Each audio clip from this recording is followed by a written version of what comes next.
It's Ben Plus One on Hits One. What we do is we get a new co-host every week. We call them my Plus One because we just hang out, play some good music, and have a fun time. Gwen Stefani, hello. Wait, I'm your co-host? You're my Plus One Why this didn't morning. nobody tell me that? I'm so excited. Oh, I'm more excited. This is amazing. I'm happy to have you here. I love to do this. I was just telling you, like, how cool it is to be on the mic, and now I'm on the mic. Yes, we've What's upgraded happening? you now. You're going to have a pass to the building. You have a company email. We can get you snacks, whatever you need. We want to make sure that you're looked after. Thank you. This is very exciting. You've got the new album out. Yes, today. It's a bizarre feeling, hard to really describe it to you guys. It's one of those things where I probably like in 2020, I started like thinking about music again. Like I had this little like a little itch, like a little, I don't know if it was like maybe like my inner soul being like, you should do new music. And then the devil was like, no, you shouldn't, you stupid girl. What are you thinking? Like, and I was like kind of going back and forth about it. And I think it was probably because being cooped up and, you know, having that time, that downtime, I just started itching for it again. And I went in the studio, like you said, we were talking earlier off air, guys, just about the pandemic and just, you know, working from Zoom. And I started writing a bunch of songs on Zoom, which was very weird. Because it'd be like me in like, where was I? Oklahoma, one person in Hawaii, one person in London. And we're like writing a song. And we wrote them. Not that they were great or anything, but I liked them. But I feel like back in the day when I started this project, I was, you know, just kind of starting to, I don't know, try to compete with myself a little bit, like trying to figure out who am I now? Like I can't put on my old prom dress and think it still looks good, you know, good on me. So I bet it does. But... Well, no, it doesn't work sometimes when you just keep trying to go backwards. You know what I mean? And it wasn't until I finally wrote this song called Purple Irises that kind of landed me in the right direction. And I was like, okay, this is it. This is the direction. And it was just a really fun but challenging album to make. You know what I mean? Yeah. But yeah. Well, you've famously put like you've recorded albums worth of material and just put it on the shelf and not released it, right? Like you've done unreleased stuff before. So what was it about this collection that made you go, okay, this is like where all systems go, let's do this? It's so weird how you just know when it feels right, because music is really a feeling more than anything else. And I had met this young, super talented, sweet girl that had written a song called True Babe that she sent to me. I hardly ever get songs sent to me, but I've never cut any of them because I love writing the songs. It usually is about my life. That's what the whole point is. You know what I mean? Totally. And I liked the track and I was kind of like, I'm going to cut this. And then it led me to be like, why don't I just go in with this girl? And she's like, oh my gosh, my mom loved No Doubt. Like it was like this really surreal like moment, but she was just very like, she was so open to everything I was doing that it made me land in that creative place again. That just felt like I had enough space in the room. Do you know what I'm saying? Yep. And I don't know. Sometimes you just don't know why. I think that it's really God's timing a lot of times because you just all of a sudden it just starts coming to you. And I always feel like I'm just receiving. You know what I mean? I'm just a vessel. Like, and then now I get to share it, and it just feels like such an honor and such a blessing for me to be able to do that. And the title, I laughed when I saw the album cover. I was like, she's just holding one flower. Where's the bouquet? The title is Bouquet. I know people were getting confused. But then when I read more about it and heard your explanation of why you called it Bouquet, I was like, well, this makes perfect sense. At what stage did you decide, okay, this is the title? That's a good question. I actually didn't have the title for a while because I really had like one more song I was going to write and it was going to be the title. Oh, really? Now I can't remember what it was right at the second, but like, and then I was like, you know what? Maybe you're there. Like it just felt done. And Blake was like, you should just say Bouquet. Like I was like, oh my gosh, that's perfect. That's exactly what this feels like. It feels like, because the song Bouquet was a song sort of about how you have like a broken dream, which, I mean, I'm putting that in a really simple way. Like your entire life collapses and your family breaks apart and then you're on the pieces on the floor and then you try to move on from your life. And then you kind of look over here and there's like, whoa, that's love. And you see it and you feel it for the first time in your adult life, like future adult me, version of me. And you just go, okay, well, you know what? There can be a new dream. I can make a bouquet and collect memories and make this new family that I didn't know I was going to get, and that it can be just even better than the original dream, you know? So I feel like the whole record kind of reflects on that a little bit. So it seemed like the perfect way to describe, because also I got engaged the year that I started writing this record, and then I got married. So it's kind of about those years. I drive you crazy, you drive the truck is one of the best lyrics I've heard all year. Honestly, when I heard that, I was like, did she say that? I went back, checked the lyrics. I was like, she did. That is great. I love that. What a great line. Well, I mean, everybody that worked on the record was contributing really great lines, I got to say. I had a really cool team. And I think what makes this record so... I wanted to make something that felt kind of genre-less because I feel like I've dipped in so many genres, like not purposely, but just because it's been my journey, that I think I just wanted to say what I needed to say on this record and take away like the box, you know what I mean? Or and it is so crazy since it's come out, like because I wore a cowboy hat on the cover, which is everyone is just like, it's a country, you know what I mean? It's not a country record. By the way, guys, hello, are you listening? It's not a country record. No, you literally, you listen to the first song and you just go through song by song and you're like, oh, okay, this is like, as you said, it's almost genreless. Yeah, but what I think what's cool about it, and it's only like reflecting on it now, is that when I was in this, like writing this with the people that I wrote it with, it was like a bunch of pop writers. So not really, because Nick Long, he wrote on it, and he is really alternative and kind of punk. Okay. So we had like a really eclectic group of people, girls, boys, like different ages, it was just kind of very cool. And when I finished writing the songs, I just kept feeling like I knew I wanted to work with this producer called Scott Hendrick, who is a country producer, and I knew him through Blake, and he's a friend of ours, and I've known him now for like 9 years, but he's an absolute genius. I mean, this is a guy that's had like, I don't know, 120 number ones on country radio. He's literally, but when you meet him and you're in the room with him, he's like, it's like he hears everything. He's just a quirky, like eccentric, like madman, you know, but with the biggest heart. And I always fantasized I could work with him, but what? That doesn't make any sense. You know what I mean? So when we cut Purple Irises, that song wasn't even going to have Blake. It was just a song I wrote to Blake. Yes. And then he hopped on it. And on the original version, I was like, this is weird. Like, I can hop on a Blake song, but Blake can't really hop on a pop. Like, it just was weird. It wasn't working. And so I sent it to Scott. And Scott was like, I sent him a couple songs, and he texted me back. It was like literally like, I'm his biggest fan, and he texted me back. I was like, oh my God, Scott Hendrick.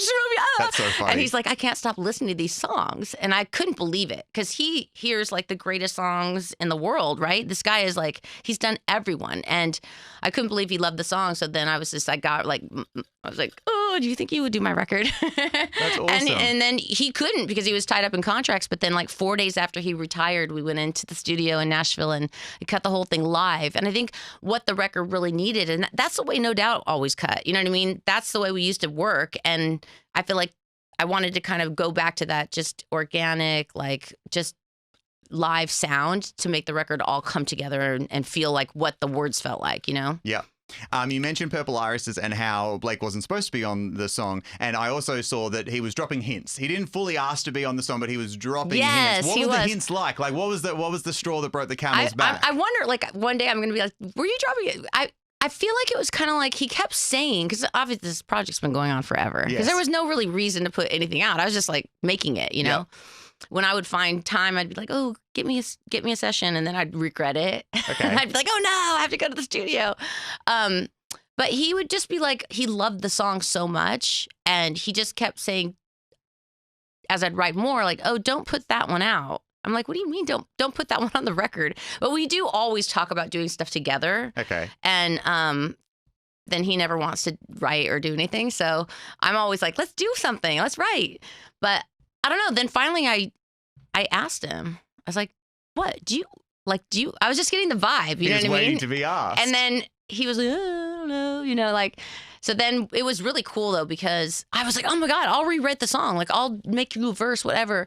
And I didn't even have to rewrite it. Like, the lyrics worked already. And it felt like magical, you know? And then I was in the studio and I said, hey, you really want to try this? I was like, come over here right now. And he did. He just like got up and came over. 20 minutes later, he was just like singing in this little tiny room. And yeah, it was pretty cool. It's always fun to work with him because he's my bestie. You know what I mean? Like, we always play each other music and share everything together. And it's just like, doing music together and singing with him is just probably one of my favorite things. He's the greatest, most humble human coolest singer, everything. Hi, I love you, Blake. Amazing. Gwen Stefani is my co-host. How are you feeling? Are you comfortable behind the mic? Yes. Am I hosting okay, or am I talking too much? No, you're doing a great job. You are a great +1. I love it. Thank you for being here. Thank you for having me. You've described the album as a bit of an art project. So I want to know, what grade are you looking for? What do you want the teachers to give you? Gosh, you always want to get an A++, right? Yeah. Like, I mean, I don't feel like there's a point for me to put anything out unless I absolutely adore it, you know what I mean? And like feel like it really is at the, the level that I want it to be. Why would I haven't put anything out because it never was, I think the one thing that makes me know when I feel like I want to share, now I'm a grown up and I've been doing this a while, is like when you write something that you can't stop yourself from listening to and you are almost embarrassed, you're like, oh my God, if Blake hears me hearing myself listening to my own song one more time, like it's like, because what happens is if you're writing about truth, right? Yep.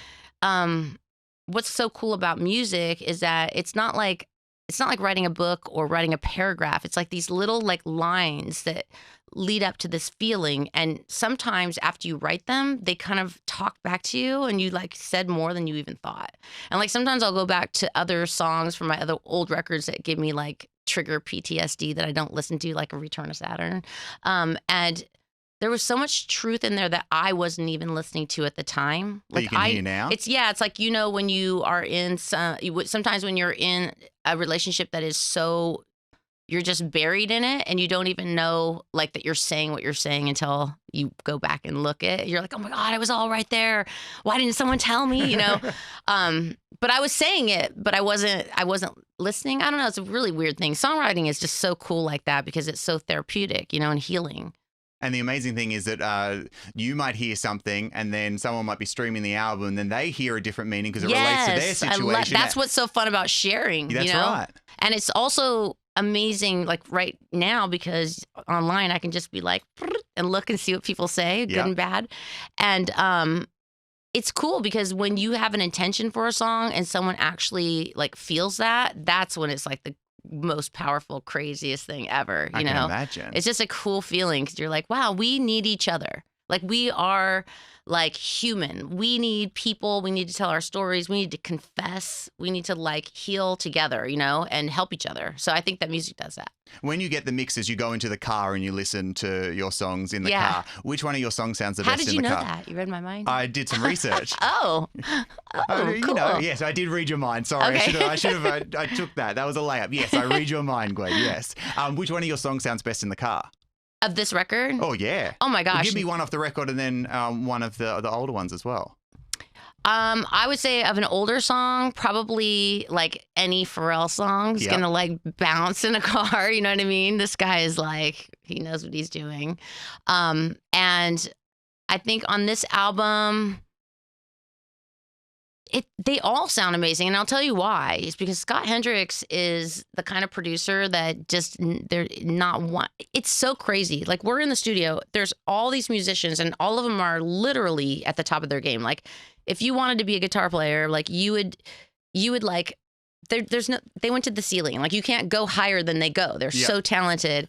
And what was cool about the session was like, they only had an acoustic version of the song of me singing just a one take acoustic. And so we all gathered together. I didn't know them. Like they're just these extraordinary musicians that Scott pulled together. And they were like, and they'd never really worked. They were like, why are we working with her? Like it was just so fish out of water, which made it so cool and fresh. You know what I mean? And so we would just listen to the song and then we'd go into the room and everyone would just start jamming and playing the song. And I would watch Scott and he's literally sitting there at the board and he was hearing things that like, I'm like, how are you hearing that? Like, he's like, oh, the cymbal on the da-da-da beat of the da-da. I'm like, oh my gosh. So sonically, he was originally an engineer first and then he started producing. So he's just like, he's magic like that. So I think he was very clear on the kind of sound he wanted. He goes, I'm going to make your voice sound like just so real and right in your face. And I'm not, he had like a whole like idea himself, which made it was just cool because we were just opposites working together. I love that. And you insisted on live instruments, which I thought was really, really great and beneficial to the album because it's not just stuff from a computer. It's actually, as you said. And no overdubs because they're that good. They just play it one time. You're like, who are you guys? But it was fun. Like a lot of them would be like, "Oh my God, I saw you and did." I'm like, "You did?" Like they knew me from before. That's cool. It was cool. It was very cool. Gwen Stefani's my +1. Stoked to have you here. Stoked about the album. Thank you for being here. The album's Bouquet, but your home gardening skills this year have not been very good. Oh my gosh. I got a little too cocky, I think. You know? You thought that you Trying could really to play nail God it? a little bit, you know? I had done like dahlia flowers. You know what those are? They're beautiful. No, but I will look it up. They're really pretty. Okay, I'll take your word for it. They are like the gift that keeps on giving. Like there's certain flowers that kind of bloom and they have a season that's really short and they're beautiful. And then there's other ones that are just like just keep blooming and it's so exciting. And I actually talk about dahlias in one of my songs on this record, but I had done them last year and it was like the craziest thing. Like I was just like flopping around like, oh my God. Like somehow I had something to do with it, you know? I thought I did. And then this year I went crazy. I mean, I must have planted hundreds, right? And really? And hardly any of them came up. It was such a disappointment, but I bloomed a record, so that's okay. That's it. You bloomed a bouquet just in a different way, right?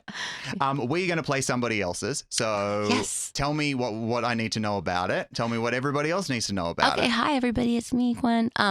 This song was one that I actually didn't come up with the idea for this song because I had been working with Madison Love, who is another one of the girls that I wrote with. She's this beautiful songwriter. She's so talented, confident, and when I first walked in the room, like, you always walk in, you're like, who are these people? Like, you know, and they're probably thinking like, what's Gwen going to do? Does she really know how to write songs? Like, you know what I mean? So there's like a lot of tension and pressure.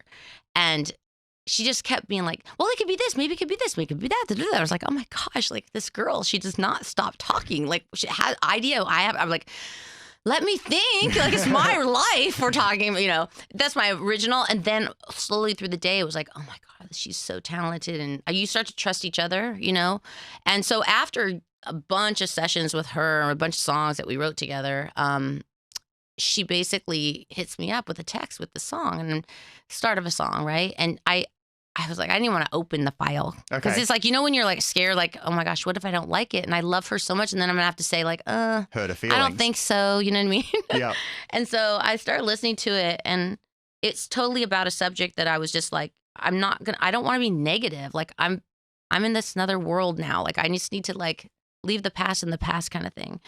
And I just kept listening to it and I was like, oh my God, this is such a good idea. Like I have to like, so then basically we were going back to Oklahoma and I invited everybody. I was like, hey, we should do like a hippie, like, you know, writing session, like, and we can all be in Oklahoma and go to the woods and you know what I mean? Like, and we'd been talking about it forever and I finally like got it to happen. So we finished writing that song together and I was like, I loved it. But then even when I was about ready to cut with Scott, I was like, I don't know if I want to put this on. And then we cut it and then it was the first single. And here we are on Hits One about to play. Isn't that funny? Yeah. And you know what I realized is that you really needed to see the dark to be able to see the light. Totally. You know, you have to see like what happened to know how far the love's grown, you know what I mean? And how much healing's been made, you know? And actually when you really look at the song, it is a happy song. Right? Yep. It's a happy song. I feel a lot of people go through that. And that was another reason why I was like, you know what? Everybody goes through these things. I'm just going to put it on there. But yeah, I did. I'm so glad I did. And I love it so much. Gwen. Are you going to play it on the radio? Yes, we are. Oh my God. Let's play it right now. Let's go. Gwen, this has been an absolute delight. So stoked to have you here. Please come back soon. I appreciate your co-hosting skills. They've been top notch and A++ for you. Thank you so much. Thank you. Thank you guys.